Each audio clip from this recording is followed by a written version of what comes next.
Today, we're going to talk about what a massive difference having a niche or a target audience, they're synonymous, what a massive difference that makes. So, when you don't have a niche or a target audience and you are trying to market to everyone, I say trying to market because you can't market to everyone. That's just not possible. Just let me clarify that a little bit, actually. When I say it's not possible to market to everyone, if it isn't focused, it isn't marketing. All good, effective marketing is focused. Now, I can feel all kinds of ethics questions coming up here. If you want to see the Coaching Revolution's Code of Ethics for Marketing, if you go to thecoachingrevolution.com, it's on there. I believe it's under the About Us tab. The difference having a niche makes, there's two things I'm going to talk about here. One is ethics and the other is the difference that having a niche makes. So let's just look at the ethics thing in a little bit more detail. My mind's going, hang on a second, there's more information there that needs to be shared. So, I talk about this idea of having a scale, and on one side we have our delivery skills, and on the other side of this scale we have skills that are equally important. They're 50% of the skills we need.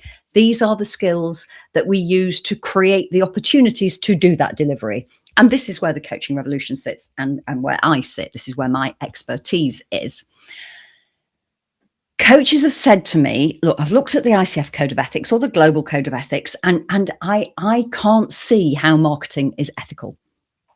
Because, for example, we must not have a vested interest in the outcome of our conversations. And yet when I'm running a discovery call or delivering a free coaching session in the hope of gaining a client out of it, I'm hoping that I'm going to gain a client out of it. And so therefore, there is an ethical dilemma there. I do have a vested interest and I can't make those two things marry up. So I don't believe I can market. So the ICF and the Global Code of Ethics sits on the delivery side of our business. It's about our coaching and about how we manage ourselves as coaches, both in and out of the coaching conversation. On this side of the scales, we still have to be ethical. We absolutely have to market ethically, but the ICF Code of Ethics doesn't fit. There are a number of alignments. And like I say, if you go to the website, you can have a look at our Code of Ethics, but they are a different Code of Ethics. And ethical marketing involves do not make guarantees, do not make promises, don't oversell. Basically, stay within once you understand what marketing really is, stay within ethical guidelines. Like I say, you can go and get information from the website. There you go.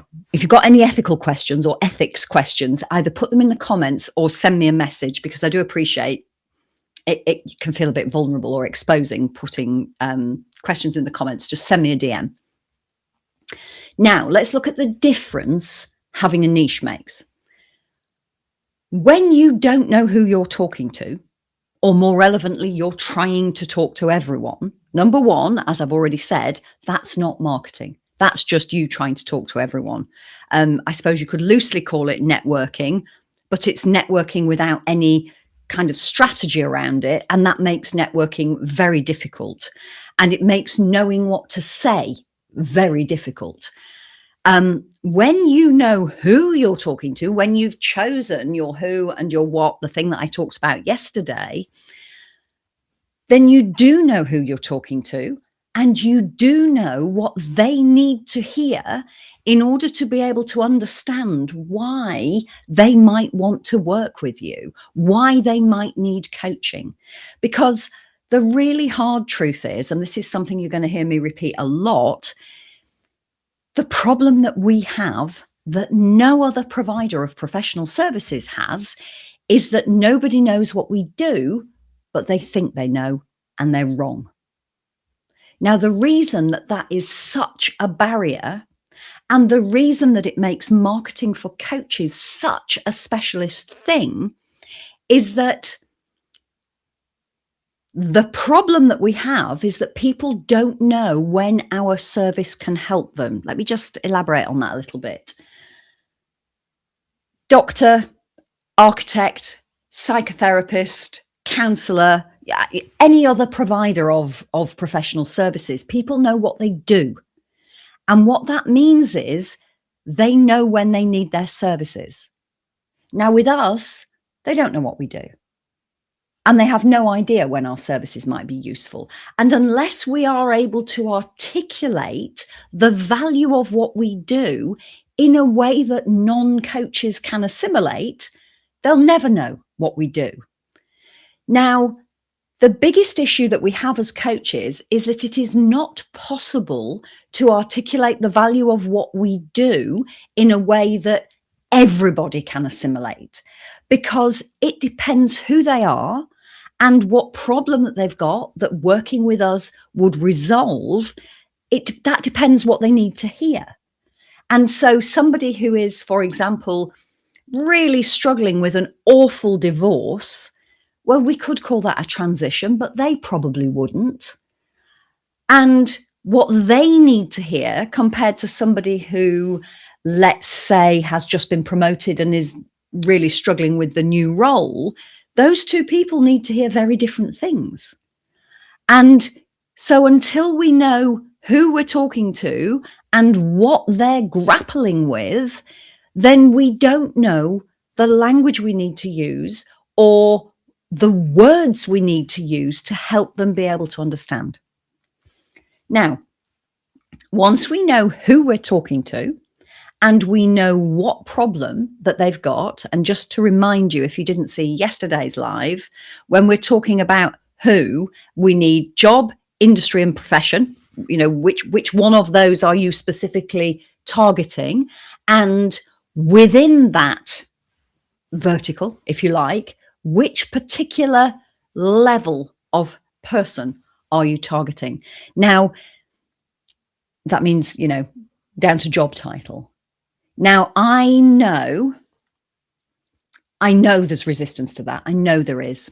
And I'm always happy to have a conversation about it. And if you've got any questions about it, please drop me a DM or comment in the comments below. So when we know who they are, we know where they are. And when we know what they're struggling with, we know what it is they need to hear in order to understand why working with us will make such a massive difference, a massive positive difference to their lives. And I've got some comments that our coaches have made, coaches who have joined us and kind of initially chosen their niche. It's one of the first things you do, and then gone on to build a marketing message and start to become visible to the sorts of people they want to work with, and have started attracting interest. So one coach said, I used to worry in case people asked me what I did because I never knew what to say. And now I know exactly what to say, who I help and what I help with. And the difference in my confidence is amazing. And that being able to articulate really clearly who you help does make a massive difference to your confidence. It means you're not kind of waffly trying to describe the coaching process, because the truth is, and hard as it is to hear, nobody cares about the coaching process. People don't buy processes, they buy outcomes. Another coach said, I found my voice. I know who I'm talking to and what they need to hear to understand why they need to work with me. And better yet, they do want to work with me. And that's liberating, which is great, isn't it? Somebody else said, now this is a coach who's very early in a coaching revolution journey. She said, now that I've defined who I'm talking to, I've found that different conversations are opening up for me. I notice the doors that are starting to open because I'm placing myself differently in people's minds. And that's it, really. We are moving out of this general, another coach, into no, a really specific thing, helping a really specific person with a specific kind of problem. And finally, another comment, which I thought was fantastic. I have people messaging me, telling me that everything I write is resonating with them and asking for a discovery call or a sales call. And I've never had that happen before I worked with the Coaching Revolution. So the difference it makes is not only do you have clarity about who you're talking to and what you need to say and where you need to be, but the people that you want to hear you also have clarity. So we have a coach in our midst who's been a coach for 20 years. She's an associate coach but was an internal coach, associate coach, and she's decided that she wants to build up her own client base. And within 6 weeks of starting to implement the things that she'd learned with us, her brother said, "Oh, I didn't realize that's what you do. I think I could do with some of that in my organization." 20 years. 20 years of your brother not knowing what you do. That's the kind of difference getting specific and getting really, really clear on what you do can do. So to recap, we've looked at ethics and how both your delivery and your marketing, your client acquisition work, both need to be ethical. And that although those codes of ethics are aligned, they're not the same. They're not the same. That doesn't mean that your marketing shouldn't be ethical. It absolutely should. And we have a code of ethics that we've written, but it's not the ICF or the global code of ethics. They're different. And number two, once you know who your target audience is or your niche is, and you know what they're struggling with, then you can develop the words and the language to be able to help them assimilate what you do and how what you do can help them.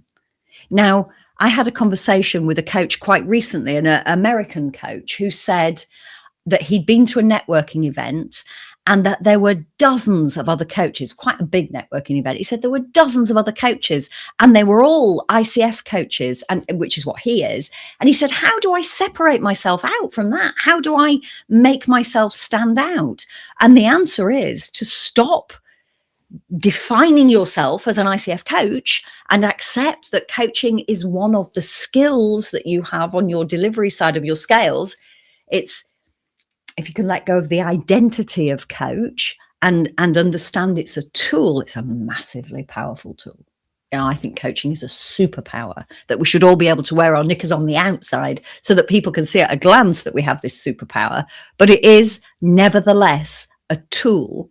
So if we can forget that what we want to identify as is an ICF coach, then, and we can start to define ourselves and our marketing message, not define ourselves, but define our marketing message by who we help, what problem that they've got. And when we know those two things, we know where they are. And then we stop trying to describe the coaching process, because nobody describes processes. Nobody buys processes, they buy outcomes. And that's us as well, by the way. When we're buying any sort of professional service, we want to know what we're going to get for our money. And it's the same with our potential clients. They want to understand what they'll get out of the process, and describing the coaching process to them does not give them that information. But when we have a focus for what we do, then we take ourselves out of that massive kind of amorphous mass, if you like, of other coaches. We just remove ourselves from that, because the only kind of networking events that we need to be at are the ones where the kind of people that we want to work with are also. So we can stop attending every single networking event and trying to explain that we help people reach goals and overcome limiting beliefs and mental barriers and wonder why they're not interested. Because when you've done the work, the foundational work, you'll absolutely know that they're interested, because you'll know the problem that they're struggling with and how it's showing up for them. So tomorrow, we'll look a little bit more at how language matters, how using the right words for the particular audience you want to attract matters. And again, this comes back to choosing a niche where you have either lived experience or have had a front row seat to the lives of people who have lived that experience.